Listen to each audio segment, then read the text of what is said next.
ഇവർ ആര് പറഞ്ഞാലും ഇതെന്റെ സ്പേസ് ആണ്, I will take A call on you എന്നാണ് ലാലേട്ടൻ നിവിനെ പൊരിച്ചെടുക്കുകയാണ്. അതെ, പ്രേക്ഷകരെല്ലാവരും കാത്തിരുന്നതാണ് നിവിനെതിരെ അല്ലെങ്കിൽ നിവിനെ ലാലേട്ടൻ പൊരിക്കുന്നത് അല്ലെ. കാര്യം എന്ന് പറഞ്ഞാൽ നിവിൻ അമ്മാതിരി പ്രകടനങ്ങളാണ് ഈ ആഴ്ച കാഴ്ചവെച്ചത് അല്ലെ. നല്ല രീതിയിൽ ഗ്രാഫ് പൊക്കോണ്ടിരുന്ന എല്ലാം കളഞ്ഞ് തച്ച് ഉടച്ചിരിക്കുകയാണ് നിവിന് പണിഷ്മെന്റ് കൊടുക്കുവോ? നല്ല രീതിയിലുള്ള പണിഷ്മെന്റ് കൊടുക്കൂ. എന്തായിരിക്കും നിവിന് കൊടുക്കാൻ പോകുന്ന പണിഷ്മെന്റ്? അത് യെല്ലോ കാർഡാണോ? യെല്ലോ കാർഡാണെങ്കിൽ യെല്ലോ കാർഡ് കാണൂല, എനിക്ക് തോന്നുന്നില്ല യെല്ലോ കാർഡ് ആണെന്നൊന്നും. കാര്യം ആർക്കും കൊടുത്തിട്ടില്ല. അപ്പൊ ഇനി വേറെ എന്തെങ്കിലും പണിഷ്മെന്റ് ആണോ കൊടുക്കാൻ പോണത്? ആരായിരിക്കും ഔട്ട് ആവാനുള്ള സാധ്യത? സാബുമാന് ക്രോസ് വോട്ടിംഗ് വരുമോ ഈ ആഴ്ചയും? എല്ലാവർക്കും നമസ്കാരം, ഞാൻ നിങ്ങളുടെ സ്വന്തം രേവതി. വീഡിയോ ആദ്യമായിട്ട് കാണുക ചാനൽ സബ്സ്ക്രൈബ് ചെയ്യണം, ലൈക്ക് ചെയ്യണം, ഹൈപ്പ് ചെയ്യണം. സോ ഇവിടെ ആദ്യം കാര്യം തന്നെ പറയാം, ഇന്ന് ഞാൻ ഇച്ചിരി ഒന്ന് ബിസിയാണ്. മോളുടെ പ്രോഗ്രാം ഉണ്ട്, കോമ്പറ്റീഷനാണ്. എല്ലാവരും പ്രാർത്ഥിക്കണം കുഞ്ഞുവിന് വേണ്ടിയിട്ട്. കുഞ്ഞുവിന് ആദ്യമായിട്ടൊരു ഡാൻസിൻ്റെ കോമ്പറ്റീഷൻ, ഡാൻസ് കളിച്ചിട്ടുണ്ട് പുള്ളിക്കാരി, പക്ഷേ ഡാൻസിൻ്റെ കോമ്പറ്റീഷനിൽ പോണത് ആദ്യമായിട്ടാണ്. ഒരുങ്ങിക്കൊണ്ടിരിക്കുക, ഞാൻ കൊണ്ട് വിട്ടിട്ടാണ് ഇനി വന്നത്. അപ്പോൾ അതുകൊണ്ട് എല്ലാവരും ഒന്ന് പ്രാർത്ഥിക്കുക. വൈകുന്നേരമൊക്കെ ആയിരിക്കും. അപ്പോൾ അതുകൊണ്ട് പ്രൊമോസ് വന്നാലും എനിക്ക് പെട്ടെന്ന് വന്ന് അപ്ഡേറ്റ് ഒന്നും ഇടാൻ പറ്റില്ല കേട്ടോ. എന്നോട് ക്ഷമിക്കുക. കുഞ്ഞുവിൻ്റെ ആദ്യത്തെ കോമ്പറ്റീഷൻ, എനിക്കും ടെൻഷനുണ്ട്, കളിച്ചാൽ മതിയായിരുന്നു എന്ന്. അപ്പോൾ നല്ല രീതിയിൽ UKG ആടാ, UKGയിലെ കോമ്പറ്റീഷനാണ്. അപ്പോൾ എല്ലാ സ്കൂളുകളും തമ്മിലുള്ള കോമ്പറ്റീഷൻ. അപ്പോൾ അതുകൊണ്ട് ഞാൻ പ്രാർത്ഥിക്കാം, എൻ്റെ കുഞ്ഞിന് വേണ്ടി പ്രാർത്ഥിക്കണേ. അപ്പോൾ എന്തായിരുന്നാലും ഓക്കെ. അപ്പോൾ നിവിനെ പൊരിച്ചെടുക്കുകയാണ് ലാലേട്ടൻ. ഒരു പ്രൊമോയെ വന്നിട്ടുള്ളൂ കേട്ടോ. അപ്പോൾ ഇനി അടുത്ത് കുറേ പ്രൊമോസ് വരും. അപ്പോൾ അതാണ് ഞാൻ പറഞ്ഞത്, ചിലപ്പോൾ പ്രൊമോ വന്നു കഴിഞ്ഞാൽ എന്നെ ചിലപ്പോൾ കിട്ടണമെന്നില്ല ഉടനെ, അതുകൊണ്ടാണ്. ഓക്കെ. അപ്പോൾ ലാലേട്ടൻ പറയാണ്, എന്താ നിവിൻ്റെ പ്രശ്നം പറയൂ. അപ്പം നിവിൻ, ഒന്നുമില്ല ലാലേട്ടാ. അപ്പോൾ ലാലേട്ടൻ, ഒന്നുമില്ലെന്നോ? നിവിൻ്റെ പ്രോബ്ലം എന്താണ് പറ, നമുക്ക് കൂടി ഒന്ന് പറഞ്ഞതാ. അപ്പം അവിടെ നിൽക്കാൻ ബുദ്ധിമുട്ടുണ്ടോ? നിങ്ങളുടെ തമാശകളൊക്കെ ഒരു പരിധി വരെ ഞങ്ങൾ അംഗീകരിച്ചു തരും, പക്ഷെ അത് കഴിഞ്ഞാൽ വളരെ മോശമായ കാര്യമാണ്, അത് പറ്റത്തില്ല. ഓക്കെ, അങ്ങനെ ചെയ്യാൻ പറ്റില്ല, എനിക്ക് പറ്റില്ല എന്നാണ് ലാലേട്ടൻ പറയുന്നത്. നിവിനെക്കുറിച്ച് ഒരുപാട് കംപ്ലൈൻറ്റ്സ് ഞങ്ങൾക്ക് വരുന്നുണ്ട്. ഞങ്ങൾ എന്താ ചെയ്യേണ്ടത്? ഇവർ ആര് പറഞ്ഞാലും ഇത് എൻ്റെ സ്പേസ് ആണ്, I will take A call on you എന്നാണ് ലാലേട്ടൻ പറഞ്ഞിരിക്കുന്നത്. ഇത്രയേ ഉള്ളൂ. ഇത് ആദ്യത്തെ പ്രൊമോയാണ്. ഇനിയും ഉണ്ടാവും പ്രൊമോസ്, ഇനി ഒരുപാടുണ്ടാവും. നിവിൻ്റെ അവിടെ സംസാരിക്കുന്നതൊക്കെ ഇന്നത്തെ ദിവസം നിവിന് വേണ്ടിയിട്ടാണ് ലാലേട്ടൻ വെച്ചേക്കണം എന്നാണ് തോന്നുന്നത്. പിന്നെ ആ വിഷയത്തിനോട് അനുബന്ധിച്ചിട്ടും പിന്നെ നിവിന് ഈ ഒരു ഷാനവാസ് വിഷയം മാത്രമല്ലല്ലോ, വേറെ കുറേ കാര്യങ്ങളുണ്ട്. മറ്റേ പുതപ്പിൽ വെള്ളം ഒഴിച്ചത് അതൊക്കെ ഉണ്ട്. പുതപ്പിലല്ല, ബെഡിൽ വെള്ളം ഒഴിച്ചത്, ഈ കാര്യങ്ങളൊക്കെ ഉണ്ട്. അപ്പം നിവിനെ വെച്ചിട്ടായിരിക്കും ഈ എപ്പിസോഡ് മുഴുവൻ പോകുന്നത്. പിന്നെ ആ ഒരു വിഷയം, പിന്നെ ഷാനവാസ് അതിനകത്തുണ്ടോ എന്ന് ചോദിച്ചാൽ ഷാനവാസ് അതിനകത്ത് കാണുന്നില്ല അല്ലേ. മൊത്തത്തിലുള്ള ഒരു വ്യൂ ആ ഒരു ഇതിനകത്തില്ല. ആകെ കൂടെ അനുവിനെയും കാണിക്കുന്നുണ്ട്, അത്രേ കാണിക്കുന്നുള്ളൂ. മൊത്തത്തിലുള്ള ഒരു ഇത് കാണിക്കുന്നില്ല. അപ്പം ഷാനവാസ് ഉണ്ടാവോ ഇല്ലെന്നൊന്നും അറിയത്തില്ല. എന്തായിരുന്നാലും ഷാനവാസിൻ്റെ വിഷയവും നിവിൻ്റെ വിഷയം ചർച്ച ചെയ്യും. ഇതിൽ നിവിൻ മാത്രമല്ല, ഒരുപാട് പേർക്ക് പങ്കുണ്ട്. അവരോടൊക്കെ ഒന്നും ചോദ്യം ചെയ്യണം. കാര്യം ഈ ആഴ്ച മൊത്തം ആകെ പ്രശ്നങ്ങളായിരുന്നു. അക്ബർ, ആര്യൻ, അനു, ആദില, നൂറ, ഫുൾ പ്രശ്നങ്ങളോട് പ്രശ്നങ്ങളായിരുന്നു. അപ്പോൾ എന്തായിരുന്നാലും ഒരു ജയിൽ ഉണ്ടാവുമോ? ഇനി ഉണ്ടോ ജയിൽ? എനിക്കൊന്നും അറിയില്ല കേട്ടോ. എന്തായാലും ഒരു പണിഷ്മെൻറ്റ് ഉണ്ടാവും. ജയിൽ ഇതുവരെ ഉണ്ടായിരുന്നില്ല, ടിക്കറ്റ് ഫിനാലെ ടാസ്ക് കംപ്ലീറ്റ് ആയതല്ലേ ഉള്ളൂ. സോ അതിൻ്റെ കാര്യമൊന്നും അറിയില്ല. പക്ഷേ എന്തെങ്കിലും ഒരു പണിഷ്മെൻറ്റ് ഉണ്ടാവും. പക്ഷേ ഇതിനിടയ്ക്ക് എവിക്ഷൻ നടക്കില്ല എന്നുള്ള ഡൗട്ടാണ് നമുക്കുള്ളത് അല്ലേ. പണിഷ്മെൻ്റ് ആണോ എവിക്ഷൻ ആണോ? കാത്തിരുന്ന് കാണാം. കാര്യം നിവിൻ, അക്ബർ, സാബുമാൻ, ആര്യൻ.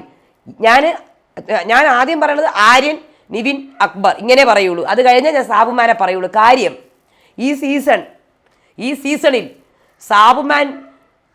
സാബുമാനെ ഉപയോഗിച്ചിരിക്കുന്നത് സത്യം പറഞ്ഞാൽ മോശമായ കാര്യമാണ്. മോശമായ രീതിയിലാണ് ഉപയോഗിച്ചിരിക്കുന്നത് സാബുമാനെ. വിഷമമുണ്ട് എനിക്ക്. അതായത് കളിക്കുന്ന കണ്ടസ്റ്റൻസിനെ പുറത്താക്കാൻ വേണ്ടിയിട്ടാണ് സാബുമാനെ ഉപയോഗിക്കുന്നത്. അതിനകത്ത് നന്നായിട്ട് സാബുമാനെ കാട്ടിയും ഗെയിം കളിക്കുകയും സാബുമാനെ കാട്ടിയും കണ്ടന്റ് കൊടുക്കുകയും സാബുമാനെ കാട്ടിയും റിയലായിട്ട് നിൽക്കുകയും സാബുമാനെ കാട്ടിയും നിലപാടുകൾ പറയുകയും ചെയ്യുന്ന ആൾക്കാരെ ഔട്ടാക്കാനാണ് സാബുമാനെ ഉപയോഗിച്ചിരിക്കുന്നത്. അത് നല്ല കാര്യമാണോ? അല്ല, അത് മോശം കാര്യമാണ്. അത് സാബുമാന് തന്നെ മോശമാണ്. സാബുമാൻ അറിയാണ്ട് തന്നെ അവിടെ ഒരു നെഗറ്റീവ് ഇതുണ്ടാക്കുകയാണ്. സാബുമാൻ അറിയുന്നില്ല. സാബുമാൻ വിചാരിക്കുന്നത് സാബുമാനെ തന്നെ വഞ്ചിക്കുകയാണ്. സാബുമാനെ തന്നെ വഞ്ചിച്ചുകൊണ്ടിരിക്കുക പ്രേക്ഷകർ. സാബുമാൻ അറിയുന്നില്ല. സാബുമാൻ ഈ ആഴ്ച സേവ് ആവുകയാണെങ്കിൽ സാബുമാൻ വിചാരിക്കും, ഷോ എന്നെ ഇഷ്ടപ്പെടുന്ന ഒരുപാട് പേരുണ്ട്, ഈ ആഴ്ച ഔട്ടായവരെ കാട്ടിയും ഞാനിവിടെ സൂപ്പറായിട്ട് കളിക്കുന്നുണ്ട്, അല്ലെങ്കിൽ ഞാൻ ഇങ്ങനെ തന്നെ പോയാൽ മതി, ഇതായിരിക്കും എൻ്റെ ഓഡിയൻസിന് ഇഷ്ടം. അതുകൊണ്ടാണ് പുള്ളിക്കാരൻ ഒട്ടും മാറ്റാതെ ഇങ്ങനെ കളിച്ചുകൊണ്ടിരിക്കുന്നത്. നിങ്ങൾക്ക് മനസ്സിലായോ?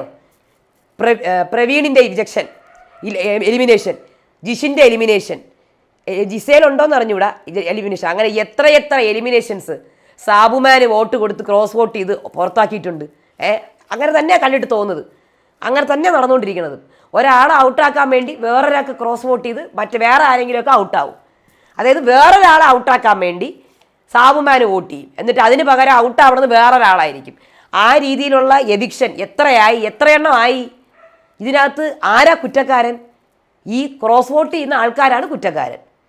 കാര്യം അവർ സാബുമാനെ ഉപയോഗിക്കുക ചെയ്യുന്നത്. സാബുമാനോട് കാണിക്കുന്ന വഞ്ചനയാണത്. കാര്യം സാബുമാൻ്റെ റിസൾട്ടാണ് അവിടെ, സാബുമാന് പ്രേക്ഷകർ കൊടുക്കുന്ന റിസൾട്ടിനെ അവിടെ മാനിപ്പുലേറ്റ് ചെയ്ത് അതിനെ ഇതാക്കി അതിൽ കുറേ വോട്ടും കൂടെ കൊടുത്ത് അത് ഫോൾസ് റിസൾട്ട്, തെറ്റായ റിസൾട്ടാണ് സാബുമാനിലേക്ക് എത്തിക്കുന്നത്. സാബുമാൻ ഈ ആഴ്ച സേവ് ആവണമെങ്കിൽ സാബുമാൻ വിചാരിക്കുന്നത് ഓ ഞാൻ സൂപ്പർ, എന്നെ ഭയങ്കര ഇഷ്ടമായിരിക്കും ജനങ്ങൾക്ക്. സാബുമാനെ ഇഷ്ടമാണ്, പക്ഷേ എല്ലാവർക്കും ഒരു മാർക്കുണ്ട്. ഒരാൾക്ക് 10ൽ 5 മാർക്ക്, ഒരാൾക്ക് 10ൽ 2 മാർക്ക്, അപ്പം ഒരാൾക്ക് 10ൽ 8 മാർക്ക്. ഈ 2 മാർക്ക് കിട്ടിയ ആളുടെ മാർക്കിനെ നമ്മളൊന്ന് ഇതാക്കുകയാണ്, കള്ളക്കളി നടത്തിയിട്ട് അതിനകത്ത് 10ൽ 9 ആക്കി കൊടുക്കുകയാണ്. അപ്പോൾ ഈ 8 മാർക്ക് കിട്ടിയ ആൾ അയ്യോ അയാളപ്പോൾ എന്നെ കാട്ടി, ഞാൻ ഇത്രയും കൊടുത്തിട്ടും അയാൾക്കാണോ, പഠിക്കാത്ത അയാൾക്കാണോ മാർക്ക് കൂടുതൽ? ഈ 2 മാർക്ക് കിട്ടിയ ആളെങ്ങനെയായിരിക്കും? പിന്നെയും ഉഴപ്പും. ഓ അപ്പം ഞാൻ ഇത്രയും പഠിച്ചാൽ മതി, ഞാൻ എത്ര പഠിച്ചാലും എനിക്കെന്തായാലും 9 മാർക്ക് കിട്ടും എന്നല്ലേ വിചാരിക്കുള്ളൂ. അപ്പോൾ ഇത് ചെയ്യണ തെറ്റല്ലേ? ഈ ചെയ്യണത് 2 മാർക്ക് വെട്ടി 9 ആക്കി കൊടുത്ത് 8 മാർക്ക് കിട്ടുന്ന ആളെ, 8 മാർക്കല്ല 5 മാർക്ക് കിട്ടുന്ന ആളായിരിക്കും ഔട്ടാവണത് അല്ലേ? ഏറ്റവും അതിനകത്ത് ഇത്തിരി ആവറേജ് ആയിട്ട് നിൽക്കണം, അല്ലെങ്കിൽ ആവറേജ് വോട്ട് കിട്ടി ജീവിച്ചു പോണ ആൾ ഔട്ടാവും അല്ലേ? അപ്പോൾ അതാണ് ഇവിടെ കാണിക്കുന്നത്. സാബുമാനോട് കാണിക്കുന്നതും ചതിയാണ്. പുള്ളിക്കാരന് കറക്റ്റായിട്ടുള്ള റിസൾട്ടല്ല കൊടുക്കുന്നത് അകത്തേക്ക്. ഇനി എത്ര നാൾ പോകുമോ എന്തോ ഇങ്ങനെ കയറി സാബുമാൻ മിക്കവാറും ടോപ്പ് 5 എത്തും. മനസ്സിലായില്ലേ? കാര്യം എന്ന് പറഞ്ഞാൽ ടോപ്പ് 5 എത്തിക്കോട്ടെ, പക്ഷെ ഡിസർവിങ് ആയിട്ടുള്ള ആൾക്കാർ വേണം എവിക്റ്റ് ആവാൻ. അതാണ് ഞാൻ പറഞ്ഞത്, ഡിസർവിങ്. ഓരോരുത്തർ ഈ സീസണിന് കൊടുത്ത ഓരോ ഇമ്പാക്റ്റ് ഉണ്ട് അല്ലേ? ഒരാൾ ഇത്രയും കാര്യങ്ങൾ, ഇത്രയും കണ്ടന്റ് കൊടുത്ത് ഈ സീസണിനെ കൊണ്ടുപോയ ആളാണ്, അയാൾ ഡിസർവിങ്. അപ്പം നമുക്ക് ഓരോരുത്തരുടെ ഡിസർവിങ് ഇതുണ്ട്. ഇത്രയും ഇവർ ഡിസർവിങ് ആണ്, അൺഡിസർവിങ് ആണ് എന്ന് നമുക്ക് തോന്നും. ഒരാൾ ഒന്നും കൊടുത്തിട്ടില്ല, പിന്നെ അയാൾ എങ്ങനെ ഇത്രയും കണ്ടന്റ് കൊടുത്ത ആളെക്കാട്ടിയും ഡിസർവിങ് ആവുന്നത്? അത് വളരെ അൺഫെയർ അല്ലേ? അപ്പോൾ ഇതാണ് നടന്നുകൊണ്ടിരിക്കുന്നത്. എത്ര ആഴ്ചയായി നടക്കുന്നത്? എല്ലാ ആഴ്ച ഇത് തന്നെയല്ലേ നടന്നുകൊണ്ടിരിക്കുന്നത്. അപ്പോൾ അടുത്ത ആഴ്ചയെങ്കിലും എല്ലാവരും നോമിനേഷനിൽ വരും. ദയവ് ഇത് ഡിസർവിങ് ആയിട്ടുള്ള ആൾക്കാരെയെങ്കിലും വോട്ട് കൊടുക്കുക. അത്രേ എനിക്ക് പറയാനുള്ളൂ.